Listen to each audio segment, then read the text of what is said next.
Well, hello. I'm right. You can't help but dance. Hello, everybody. Welcome to Kickass Conversations with Louise and Kim. I am Kim. That is And Louise. yeah, I'm not. I'm the other one. You're the other one. And we have Sara with us today. We will explain why we're so excited that Sara's here in a little while. But we want to start this week like we start every week, diving right into what are we celebrating this week. And if you're joining us live, please let us know what you're celebrating as well. What are we celebrating, friends? Can I share? Of course. Yes. I am getting on a plane tomorrow morning to go to Hawaii for the first time. I've been to Hawaii, but I'm a college golf coach, which we'll talk about. First time I've ever taken a team to Hawaii, and it's tomorrow, and I'm so excited. Can you take me? Sure. Thanks. Done. We didn't plan that very well, Kim. We needed to be on the West Coast I know. tomorrow in order to hop that plane. We could still maybe get there. Fun. So much fun. I'm celebrating you both. I'm so excited for today. I've been looking forward to it. Two of my favorite humans in the same square. Like, I'm just pumped. Yeah.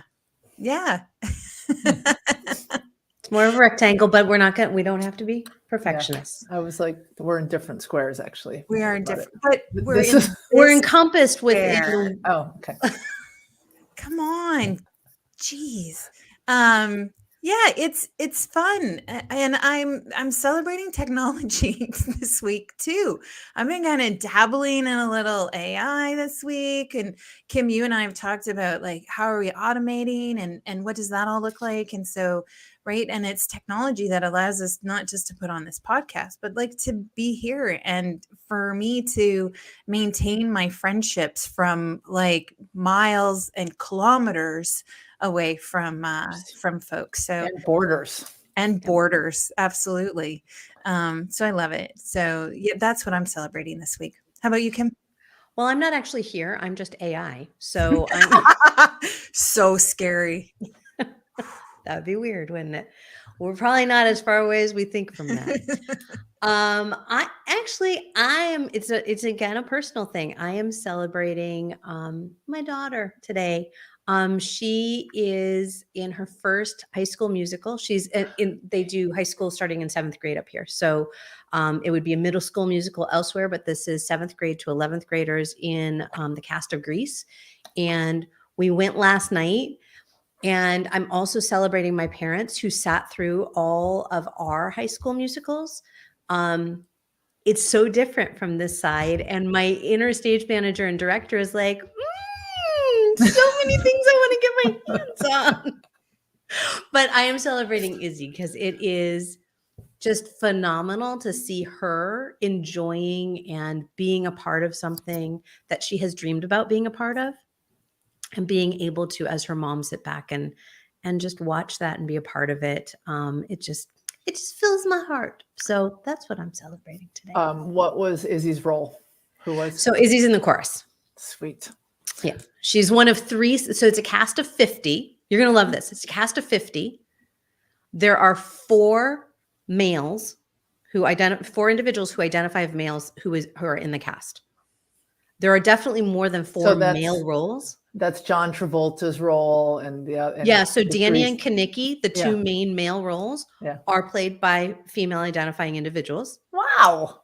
Life has come so far. It is pretty phenomenal. The crew, which is a crew of 25, is there are only 2 people who identify as male on the crew. So like it is pretty powerful to see this happening as well. So it's fun. It's super fun. Awesome. Yeah, it's awesome. Yeah. Sara. Hi. I love that you're here, and I'm just going to do a real quick little bio. So you got tongue-tied there. I did. You'd think I was famous or something. That's so not a thing. She just loves you so much. You are famous. You are. I am a contributor to Wednesdays with Louise. Absolutely. So just for everyone else in the great big wide world who doesn't know you, I will do a quick little bio that you shared. And I love this bio. It makes me smile. Um, Sara is a CLCC certified life coach, college golf coach, lifetime member of the Ladies Professional Golf Association, and an Amazon best-selling author of the book Your Future Self Will Thank You. She is a 3-time Big East Coach of the Year, 2022 WCC Coach of the Year, the 2015 LPGA National Coach of the Year, and was inducted into the Gates Chili High School Hall of Fame in Rochester, New York in 2016. Sara believes in the law of attraction, that toilet paper goes over, not under. Woo! Fantastic podcast episode on the best parts about that one. And that Charleston chews should only be eaten straight out of the freezer. She has an irrational fear of frogs, is a loyal fan of the musical Rent, and thinks olives taste like feet smell. You'll never convince her otherwise. Sara lives in San Francisco with her wife, Kat, and their rescue dog, Harvey Milk, who spends time barking at toaster ovens, peeing on every third tree, and defending his mom fiercely from squirrels and the mailman. I'm so happy you're here today, Sara. She's not the only one. We're thrilled to have you.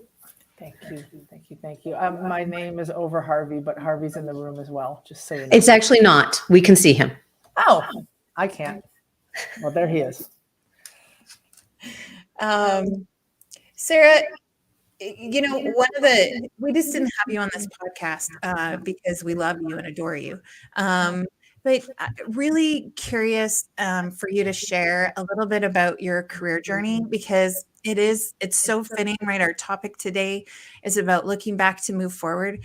And I think your career journey has been one that is all about that. So can you share with folks a little bit about like where you're at and how you got to where you are? Absolutely. Well, first of all, thanks for having me on. I adore you both. We've certainly had a fun journey together, the three of us. And when I connected with the two of you for the first time is when I started to consider changing my career or broadening it a little bit. So I actually grew up in upstate New York, and I was a golfer my whole life. So I played college golf at Penn State, and I knew that I was going to go into golf somehow. And when I graduated college, I intended to go play on the LPGA tour. And then I realized I was burnt out, and I'm a people person, and I just want to work with people instead. So I actually moved to Charlotte, North Carolina, and I was working as a golf pro at a country club. And I did that for 5 years, got my LPGA certification on the teaching side.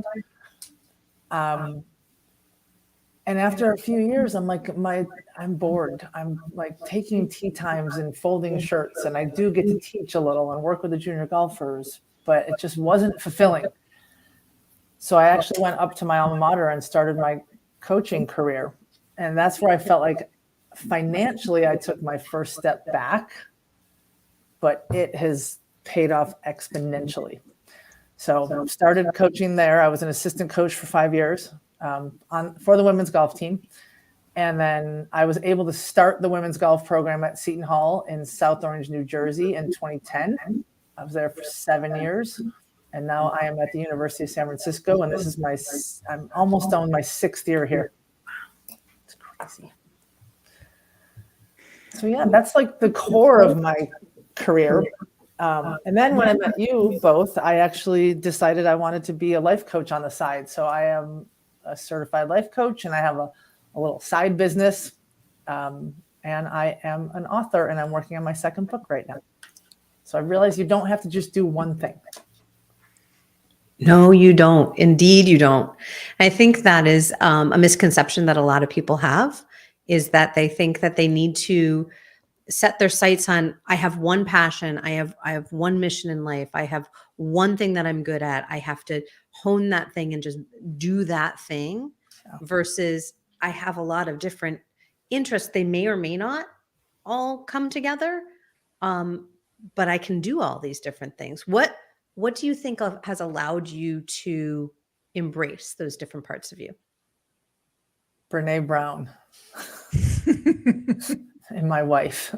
I remember reading Brene Brown, The Gifts of Imperfection, and something really resonated with me is often people just identify as like, my name's Sara and I'm a golf coach. And she's like, why can't you say I am this, like list 4 things that you do that maybe bring an income, but are part of your holistic journey in your career. And that's where I started. I stopped saying I'm a golf coach and I started saying I'm a golf coach, a life coach, and an author. It sounds cooler. And that's really what I do, is all of that. So I think reading that gave me permission to be okay with a different journey than just having one thing I do. And my beautiful and wonderful wife has been very, very supportive of all these extra things I'm doing on the side to try to figure out what's next. I will never forget in the fall of 2019, before I knew the two of you beautiful humans existed, I had Googled the life coach certification in San Francisco, and the CLCC came up. I applied right away because I looked at the schedule and I looked at how much it cost and all the stuff. And I was like, I need to do something different. And my wife came home and I said, so I just applied for a life coach certificate and it's going to cost like a lot of money and I'm going to be gone every Saturday and I'm going to have to do this, this, and this. And she's like, okay, we'll work it out. Like that has helped me be okay with figuring out that I don't have to just go down one path. I forget what the original question was, but I think I answered it. Yeah, you did. Totally. Yeah, absolutely. I think too, it's a big misconception that like, especially as young adults, when we come out of, our post-secondary education, that's the thing we're going to do for the rest of our lives, right? Because that's all we know. And we have this, like, we think that it's going to be this pretty straight path, that A is going to lead to B, to C, to D, and then, right, we're going to be fun and fulfilled along the way. And that's just not the case. It rarely works out like like a course schedule or a course calendar where, right, first year leads to second year to third year. It rarely works out that way, but that's our experience, right? That's our experience with education all throughout school, and then into post-secondary. And I believe that we think that that's how life is going to be, and that all of our education and all of our training that we've got up to this moment, that's going to be what's going to take us, right, throughout our careers. See, I guess I just didn't do it right from the beginning then, because I had 11 majors. And then I went to graduate school for something completely different. And I just kept changing. I kept following what felt right in the moment. And I know I'm the anomaly, right? I know that that's not what a lot of people, most people do. And I was so embarrassed about that for so much of my life. I was embarrassed that I couldn't figure out how to do what I saw everybody else doing. And it wasn't until my 40s until I realized. I thought you were in your 30s already. Wait, only in your 30s. That's confusing. Sorry. Nicely played, Sara. Appreciate that. The check's in the mail.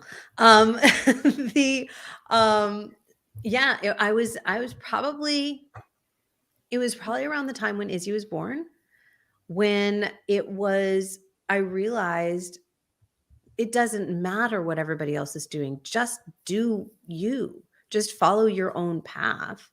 And, I love that you got that message from reading Gifts of Imperfection. I think I read it a few years into that journey, which also further normalized the fact that I wasn't taking the path that I thought I should have been taking all these years. So yeah, in the context of this idea of looking back to move forward, where has reflection played a part in your journey? Every day of my life, I reflect. I think part of it, if I can go for the shift from golf coaching to adding in some other things, I started to realize that I've played golf since I was 8. Golf has always been a huge part of what I do. And I think I started to lose passion for the sport, and I was way more passionate about being a coach. And as a college golf coach, really 20% of what I do is very golf specific. The other 80% is I'm a travel agent and a therapist and a mom and a cool aunt and a van driver and all of the other things, right? A scheduler. And so I realized that coaching is what I'm really passionate about. And by getting a life coaching certificate, I certainly want to do more with that. And it made me a better college golf coach to realize I don't have to have all the answers, but I can bring in all the right people around me. And that's what I've done. I brought in a new assistant coach who is much more knowledgeable about the actual golf swing than me, which you would think as a golf coach, I would know the golf swing, which I do. I used to teach it solely. And now I am more of a, how do we get the ball in the hole faster? And I realized in the past, I've always taught lessons on the teaching tee and just watching someone hit. I hated that. I'm like, I'd rather take you on the course and do course strategy. So that's why I've changed the way I coach and realized that these are my skills. And I brought in someone else to fill in where my skills weren't. And it took a little reflection to be okay with not being a perfect swing coach. And that's okay. And I think that's part of why I've decided to add in the life coaching and all the other things is, if I can go back to you talking about Izzy for a minute, I just always like to talk about Izzy. I know. You deciding to have several different kinds of careers, or just, it's not a ladder. To me, it's a jungle gym.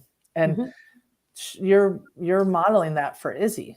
And she gets to see all these different things that you've done. Yeah. And I look at that as a college coach. That's what I'm doing for the athletes I coach. They see that I wrote a book and all the stuff I did with that. They see I'm writing a second book. I'm very open with them about all the different things in my life journey. And I think that's really, really special to do. So kudos to you.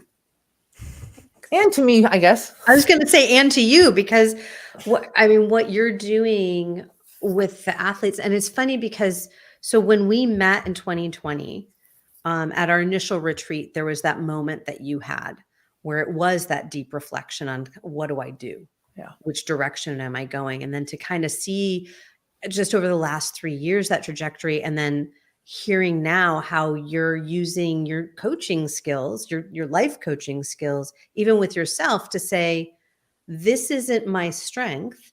So how do I adapt so I can make what I do more meaningful? Yeah. That's beautiful. Can I share a story? Of course. I've shared this story a lot before, but when I came back from that 3-day conference we had together, one of the things they said in the beginning was coaching is not giving advice. And at that point, I'd been coaching for 15 years. My head almost exploded. I was like, wait, I give advice all the time to the team. But we learned a lot about asking the powerful question. We learned a lot about letting the client, and for me, the student athlete, get to the answer. And so that very next week, I was at practice and there was a player on the team who was walking off one of the holes. I'll never forget. She was on hole 6, headed to hole 7. She was in tears because she wasn't putting well. We were in practice. It was not qualifying. It wasn't a tournament. There wasn't much on the line. We were playing golf. So instead of saying, here's some ways to think about it, I just walked the next hole with her and I asked her question after question after question. And when she dodged the question, I found a different way to ask it. And by the time we got to the end of that hole, 10 minutes later, we realized that her father was watching her play golf in junior golf. And a parent of another player said to him, if your daughter could just putt, she'd be really good. Her father told her that. And ever since then, her self-esteem with putting was down. And her older sister played college golf and was always a better putter than her. So this is like 5 years later, I'm walking the golf course with her and she was in tears over her putting and we got to the root of it. And I was like, let's talk about the fear and the insecurity underneath, because your putting stroke is really good. It's just what's happening up here. And so I gave her some homework and some reflection herself. And she's still on the team. I haven't heard about her putting sucking since then. So that's kind of like they're taking the coaching skills into this, and it's just been really, really helpful. Well, and that's a great example too about like some of the shit that we bring from right, from behind us, and what prevents us from moving forward, right? We can get really stuck and we can think that the problem is really something else, and we mostly default to the tactical, right? If I only had a better golf swing, if I only, right, managed my time better, if I only showed up differently, right, with my family, if I could only, right, do this skill, if I could only cook it, right? We can fill that list of all kinds of tactical things about if only, right? If only I was better. Yeah. And I love that story because, like, without that reflection, without those questions that take you back to understanding like what's really preventing you from moving forward, we don't ever move forward. We can pretend we move forward. We can pretend that we got it figured out for a little while, but it's not going to last. Yeah, absolutely. I completely agree with that. Yeah, I think what's interesting about what you just said, Louise, is there are so many people who they're taking, let's talk about career. They're taking career ladder steps up, right? They're making momentum. They're moving forward. And yet what's happening is they're dragging all their shit with them. They jump from this job to another job because they expect life to get better at that new job. It wasn't the job that was the problem. It was all the shit that they were carrying with them, right? Wherever you go, you take yourself with you. You do. How does that tie into your book? Which one? The old one or the one I'm writing? Whichever. We'll start with this one. As a college coach, I have found that we do not prepare student athletes for life after college very well. We teach them like how to do a push-up and how to make a putt and how much protein to eat versus carbs versus whatever, like fat, right?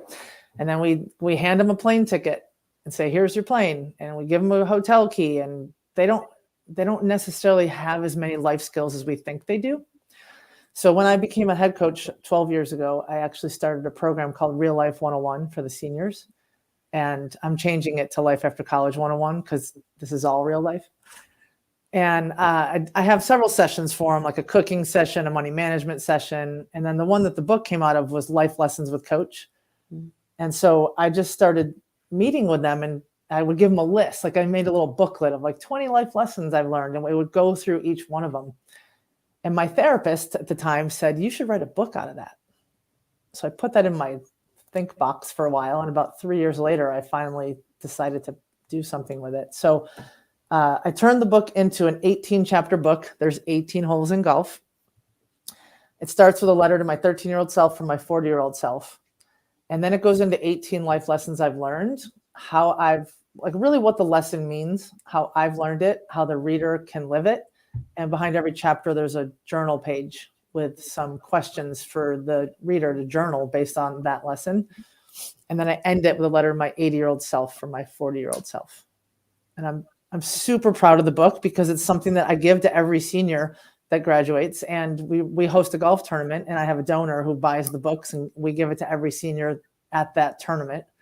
And it's just trying to spread that message of here's some skills that might be good for you to understand as you're graduating college. That's the fastest elevator pitch that I have. I hope we started on floor 125. That just that exercise of writing a letter to your future self, or having your future self write a letter to yourself. Yeah. It's so powerful because we actually get to step out of some of that swirl, right? And we get to say, like, we get to recognize where we've come from and actually what we've done and what we've accomplished, and what we're going to accomplish. It's part of why Kim and I start every episode that we chat about. We talk about celebrations because we can only talk about celebrations by reflecting on the week, by looking back. And so we're not even talking about looking way back, right? Like when you're talking, Sarah, you're talking about, right, like your 13-year-old self, right? We're talking about way back. And there's so much power in that. And also these small little moments where we get to look back at a week ago, and then how are we going to move forward a week from now, right? And it's in that reflection, that's where the lessons are, right? That's where we start to figure out, what do we take with us and what do we leave behind? And we make these small steps and these small changes. But we often forget to pull out the celebrations. We often forget what the lessons were. And we're just driving, especially in our careers, right? That autopilot can kick in. And before you know it, like a decade has gone by. And you haven't reflected, and you don't know where you are, and you barely know where you came from, and you sure the heck don't know where you're going. Yeah. I thought of a few things. The letter to 13-year-old self. I had my dad send me a picture of my 13-year-old self. I was such a dork. But I got to go back and look at that and remember and reflect on everything I've done since I was 13.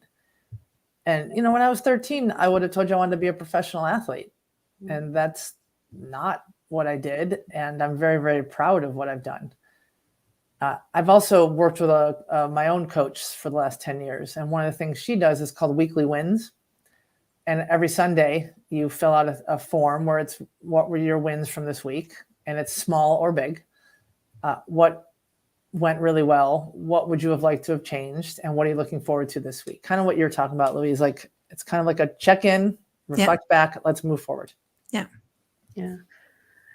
I do that every night with Izzy. I've done it with her since she was 3. We have that conversation every night. We say, you know, what are you grateful for today? What did you bring into the world today?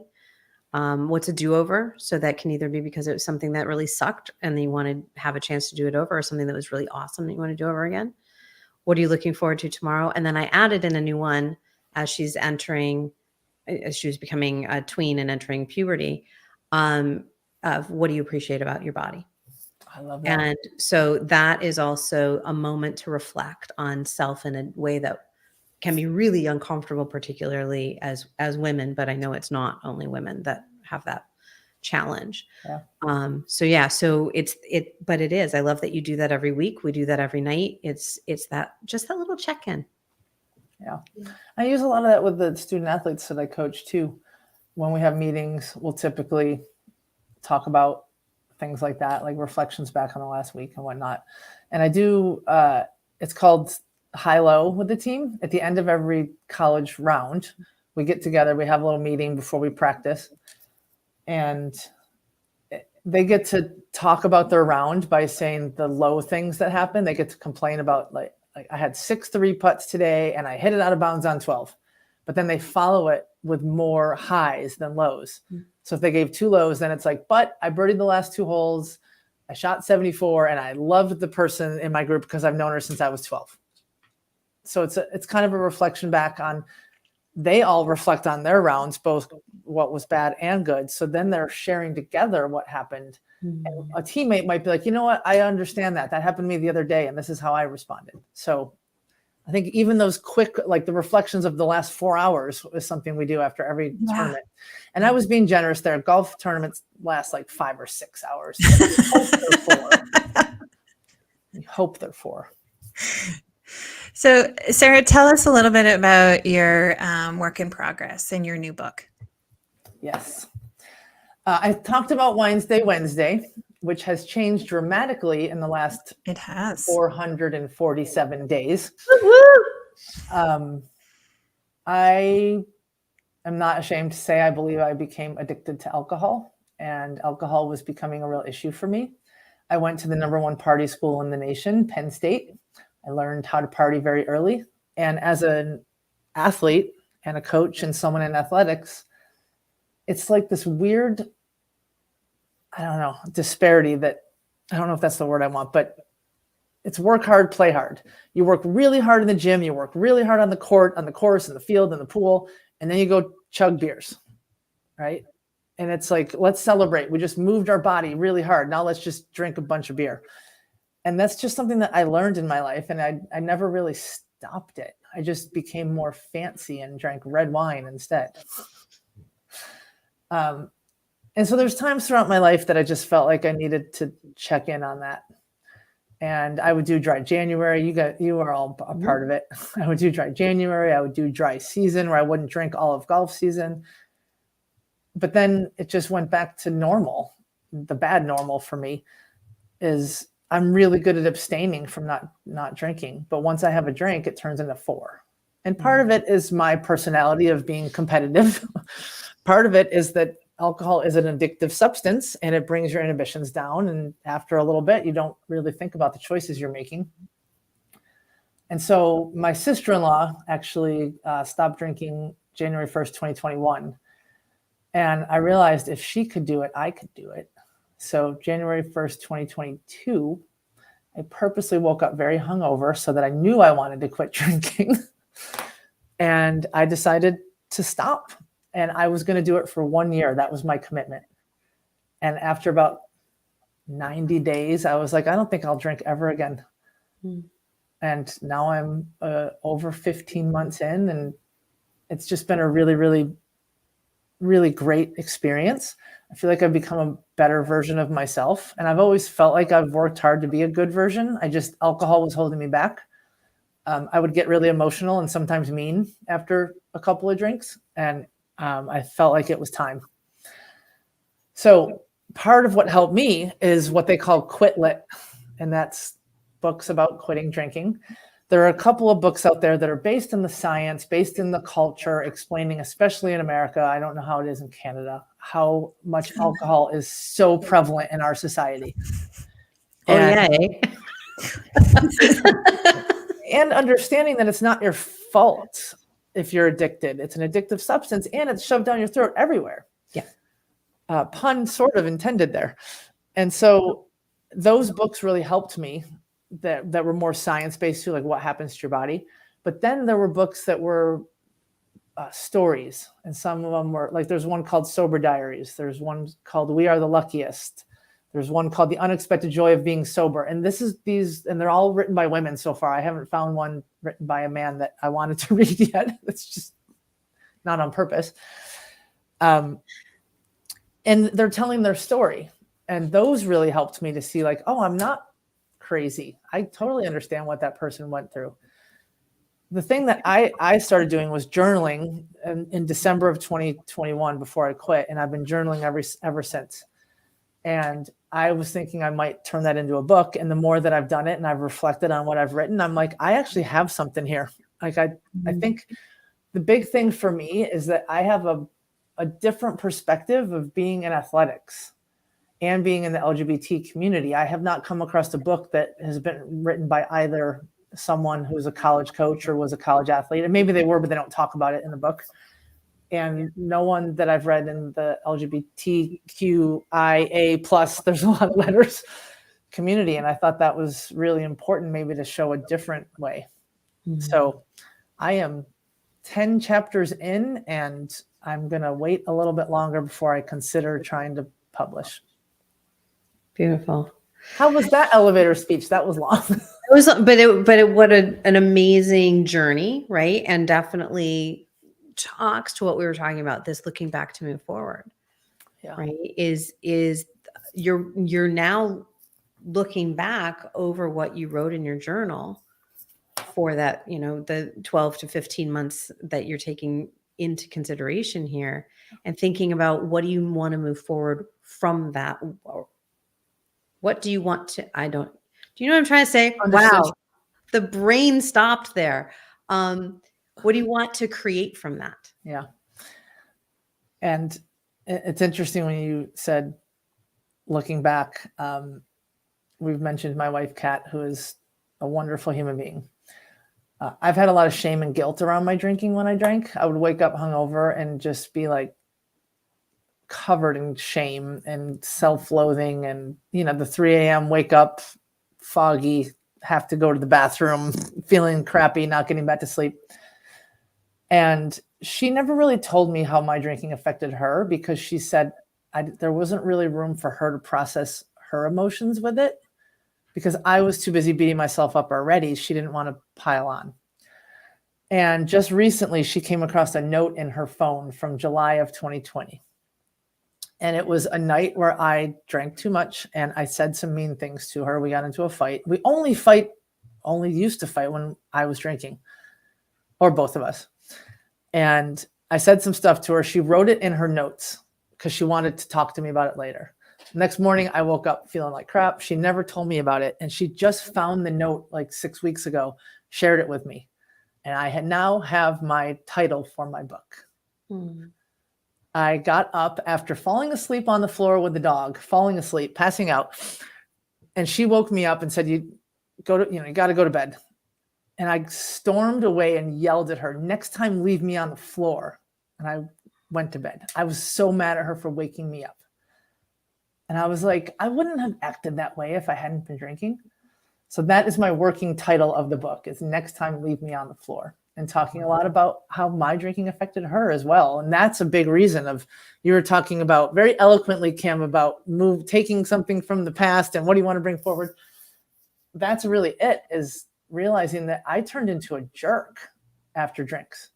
And I don't want that. And I don't want to destroy my marriage because I can't only drink one and then I turn into someone different. So that has been my journey with that. And a huge part is I've been reflecting back on a lot of stories of stuff that I've done. And I'm like, oh my God, I was so stupid. No, I'm not. That's not true. Oh, thank you. Like, no, grace and courtesy, please. Well, and I believe too, is that we do the best we can with the resources we have at the time. And so, right, like you, Sarah, you weren't ready to make that change until you're ready to make that change. Yeah. And oftentimes that's what happens, right? It doesn't come externally. It doesn't come from it usually doesn't come from an event outside of us. It comes from an event inside of us. Yeah. And sometimes those events look big and impactful and dramatic. And sometimes those events aren't that impactful or dramatic to the outside world. And yet they can change and alter our course. Yeah. Right. And so taking the time to understand and appreciate like what that was inside you that allowed you, right, to get unstuck and to move forward. And there's a lot of reflection that goes on there. And being able to be okay, right, with who we were, and owning that, right, and leaving the shame beside, because we all try our best with the resources that we have at the time. And now you're resourced differently. You have a different toolbox, right? You have all kinds of different things at your fingertips that help you move forward. Yeah. I went through something last spring when I quit drinking, and about 2 months after I went through it, I realized I was reading a book that it described kind of what happens. And it was based off of some research of a bunch of people who either were addicted to alcohol or just giving up alcohol. And the first 45 days, they call the pink cloud, which is like 45 days of like, I can do this. I'm awesome. Yay. And then you hit a wall, and it's day 45 to 100 on average is when you feel stuck and you feel like, why am I doing this? I can't. And all these other things start setting in. I went through a pretty bad depression, and I was reflecting back. I looked at the 45-day mark to the 100 mark. I'm like, yep, that was what was happening to me. But being able to look back and realize I got through that. I got over the wall. There will be another wall someday, but I got to the other side. I was so depressed. I was thinking about quitting college coaching. I had a lot going on. I wasn't thinking clearly. And I was crying every day for like 50 days. And then I got to the other side of it. And now I'm signing another contract to stay coaching. And I'm so glad I got through that. And I allowed myself to go through that and to reflect back on what I was actually going through. It wasn't that I hated coaching. It was that I was depressed. And don't make decisions when you're depressed. So I just think that's part of it too, is when I'm reading all these journal entries and I'm reflecting back on where I was last January, I don't even recognize her. Mm-hmm. And some of the stories I think of in like high school and college, I don't, there's so much that I missed because of drinking, and I don't want to do that anymore. So that's a huge part. Is I know like a lot of what you all talk about is career, and the drinking part was stopping me from being the best coach I could be. And so a lot of times things in your personal life really can affect your professional life. And now I'm like, and I share with the team about my journey, and they're super supportive and grateful to hear about it. And I don't know. I just think it's making me a better coach. We don't leave our personal selves at home when we are working. Yeah. And we very often think we can bifurcate ourselves in that way, that we can, put a certain part of us in a box and just say, that's then. That's who I am then, versus who you show up as and how it's affecting you. You weren't drinking on the job, so that wasn't affecting you in that way, but I was hungover on the job sometimes. you were hungover on the job, so you were having a physical manifestation, but you were also, as you just said, you weren't being your best self, or the best self that you were being the best self that you could at that time with the resources that you had. And as Louise said, with new resources, you get to be a different version of yourself that you're calling a better version of yourself. Yeah, absolutely. And I've brought so many new people into my life. Mm-hmm. I have this Tuesday night call that I'm on for women in Northern California who don't drink. And it's just fun and I've gone on a vacation with some of these women, and I've met people there's a non-alcoholic bar here. I had no idea there was a non-alcoholic bar. I have a chapter in this book that says regret is as useful as non-alcoholic beer, because I didn't understand that non-alcoholic beer is actually really useful. So if you read this, it was old. But I didn't realize the other resources there are for the non-alcoholic movement, and the alcohol-free movement is huge. There are so many non-alcoholic beers and wines and liquors. So you feel like you can still have like a fun drink, but you're not hungover. Mm-hmm. And that's a resource I didn't have before. These people in my life, I have a gratitude partner who I met through this group that we text each other every day, something we're grateful for. And if we miss a day, I'm like, oh, I got to do 2 things today. Like that's huge. And so I didn't have those resources in the past. And what both of you have said a lot is, with the information you had at the time, I have a lot more information now. Yeah. Mm-hmm. And it's helping me show up as a better coach, a better wife, better friend. I feel solid with it. Mm-hmm. Well, I think that's a lovely place to kind of wrap this up, where when we're looking back, right? Whether we're looking back for information, as you said, with your student athlete, when you were walking with her and helping her kind of look back to find those nuggets, or if you're looking back to do some healing, if you're looking back for whatever reason, it allows you to then step forward with new information, because whoever we were then, we are not that same person. It doesn't matter what has changed in our lives. Every day we grow as human beings. And so allowing ourselves to look at the past and the present through a new lens, I think creates some great opportunities for growth and development. So what are our golden nuggets? What are our takeaways? What are we putting in our pockets today, as Louise would say? Louise, what are your, do we all do this? Yeah. We all get to do it. Louise, what are yours? I really like what you were saying, Sarah, just around like, there's this kind of this euphoria that we go through when we make a change, that lasts for a short time, and we kind of can hit a wall, and that it can be really tough to get over that, but to remain on course and to remain on track by digging into really kind of what's going on and being true to yourself. I think this happens in so many different places in our lives, where we can try to go from euphoric moment to euphoric moment to euphoric moment. And then we miss doing the work. We miss doing the reflection. We miss kind of digging deeper into really what's happening. And that just really struck me when you talked about, what you call the pink cloud. The pink cloud. Yeah. Yeah. And so oftentimes I think that actually we can get addicted to that a little bit, and we can miss doing the work.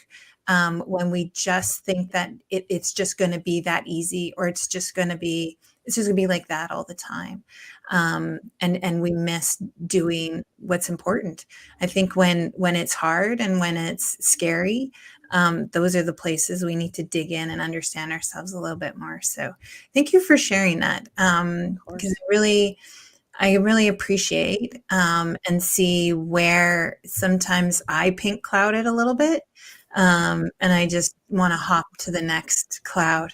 right? Without fully understanding where I'm at or what I'm doing. Yeah. Yeah. How about you, Sarah? What's your golden nugget? I actually have two quotes I want to share that are like, that just this whole conversation has reminded me of, and what you just talked about, Louise, is commitment is continuing to do what you said you were going to do when your mood that you said you were going to do in it has changed. So, like when you're like, I'm going to run a marathon and I'm all excited. And then like 3 months later, you're like, why am I still running? It's when you push through and remember like what your why was, right? Your mood may have changed. You might not be as excited, and you still keep striving to go forward to what you said you were going to do. And the other one is about setbacks. And this is something that I've learned a lot in especially the last 15 months, is giving up after a setback is like slashing your other 3 tires when you get a flat. I love that. And I think that's a lot about what we've been talking about is you got a flat tire. Okay, well, fix the flat tire and keep moving forward. Or reflect back that maybe you should have tried to miss that pothole or that thing in the road. But you hit it, so fix it and move forward. And I just think that's my biggest takeaway, is just remembering to reflect back too. Like the weekly wins, I said, I don't always do it every week, and that's okay. But it's finding the right time to do that and to spend a little time reflecting on the good and the bad and what do I want to bring forward. Yeah, absolutely. Yeah, absolutely. Kim, what's your nugget? So my nugget is about resourcing. It's just always a good reminder that we have resources that are available to us at all times. And we are also always learning and accumulating new resources. So if you don't have the resources that you think you need, such as non-alcoholic beer being available, or a non-alcoholic bar being available, there are always new things you can learn about, and there are always new resources to find. So don't not getting stuck in the I can't move forward because I don't have the resources. Yeah. You can still participate in Wines Day Wednesday with Louise. You just drink non-alcoholic wine. Amen. So yeah, when you talk about resources and tools in your toolbox, I think too is sometimes is you have a resource, you maybe just need to use it differently. Yep. Right. Like I often say, like sometimes we have a wrench and we're using it like a hammer, and it's doing a good job and it's getting the job done, but we're not using the right resource or the right tool. And just by looking, right, reflecting back, going through your toolbox, and you say, hey, what's this thing? It kind of looks like a hammer. Maybe that's what I should try. So I just envision snowblowers. Way to hammer an episode on snowblowers. We will have to. We will. Way to hammer it home, nice, Sarah. Louise. Well, here we go, folks. You spent another lovely part of your afternoon, evening, or morning, whenever you're listening to this, with us. Sarah, we are so grateful for you to be here with us. What do you have coming up, or where would you like people to be able to reach out to you? I am actually 2 things with the student athletes. I am running a program this summer called 9th Semester Coaching, and it's for student athletes as they're graduating to transition to life after college. All the information is on the website, saradoellcoaching.com. Oh, look at that. It popped up right when I said it. Just like magic. You are AI. And the book will be coming out. I want to wait till I get to my comma day, which is when you have 1,000 days alcohol free because you earned your comma. Get it? $9.99. Okay. The book still looks confused there. No, I got it. Okay, good. There's no conversions of 1,000 for Canada. Is that Canadian days or American days? It's American. It's both. That will be out in 2024 or 5 is my goal. So you got to stick around for that. Fantastic. Cool. I'm really looking forward to being part of your 9th semester coaching. And I think that's a fantastic program. So kudos to you to putting that out there. A much needed resource for folks who are transitioning into, you called it real life, but into a different stage of their lives. So fantastic. Thanks so much, Sara, for being on our show today. I love and appreciate you. And thanks, Kim, as well. I've had a blast.